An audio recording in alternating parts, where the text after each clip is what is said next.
Idris alayhi salam was a prophet. He was a prophet of Allah subhanahu wa ta'ala. And some of our scholars consider him to be the second prophet after Adam alayhi salam. Some consider him the third after Sheeth. And some of our other scholars consider him the first prophet. Allah subhanahu wa ta'ala knows best. But it seems that our scholars lean towards, it seems that the evidence says that Idris alayhi salam was actually the first prophet. And the hadith that said Adam alayhi salam was a prophet are actually weak, believe it or not. But we leave it as that, inshallah. Allah subhanahu wa ta'ala knows best about this. He was the first man to write with a pen. And he was born while Adam alayhi salam was actually still living, and he lived the last 380 years of his life. But he wasn't a prophet until after the death of Adam alayhi salam. But he lived actually the last 300 and something years of Adam alayhi salam's life. So he learned from Adam alayhi salam, he learned from Sheeth alayhi salam. But he came as a prophet afterwards. They say that Idris alayhi salam was tall in stature, 60 cubits tall. And when he walked, his footsteps were long. They were big footsteps. And he walked calmly. And they say that he spoke very little.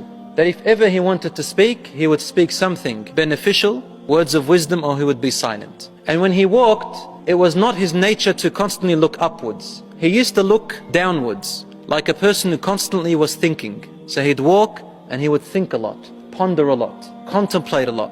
And Allah subhanahu wa ta'ala praises the believers. You don't have to look into the ground, but it's a form of thinking. You know, when you look and you're thinking. So Idris used to look a lot to the ground thinking. Won't get distracted by a lot of the things in the world. Allah praised Idris alayhi salam in that he was a truthful prophet.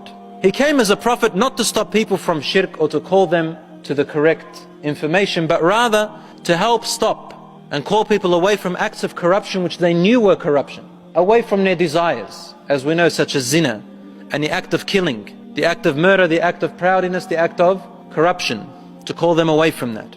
And it is said also in our history books that Idris alayhi salam was the first to take up arms against another army. Allah subhanahu wa ta'ala says in the Quran, and mention in the book, in the Quran, Idris. He was a truthful prophet, and we raised him high in the heaven. In the Quran, you will find that there are sometimes English terms used as heaven and sometimes paradise. Jannah is really paradise, and heaven is used for sky or high place. So heaven is actually not Jannah, it is actually the skies. And we raised him in a high heaven. In the hadith related about the night journey of our Prophet Muhammad ﷺ, it is mentioned that the Prophet ﷺ passed by him, by Idris alayhi salam, in the fourth heaven. And Ibn Jarir narrates saying that Ibn Abbas asked Ka'b, while I was present there, he said, what is meant when Allah subhanahu wa ta'ala says, and we raised him high in the heavens? And Ka'b replied to Ibn Abbas, Allah revealed to Idris, I would raise for you every day the same amount of the deeds as all of Adam's children, perhaps meaning the children that lived in his time. And Idris was so devout to Allah that when he did an action, a good action, Allah rewarded him equal to all the children of Adam that lived in that time. So what did Idris do? He said, I wanted to live longer. Idris wanted to live longer so they can earn more rewards, since that's the case. So Idris said, I want to live longer.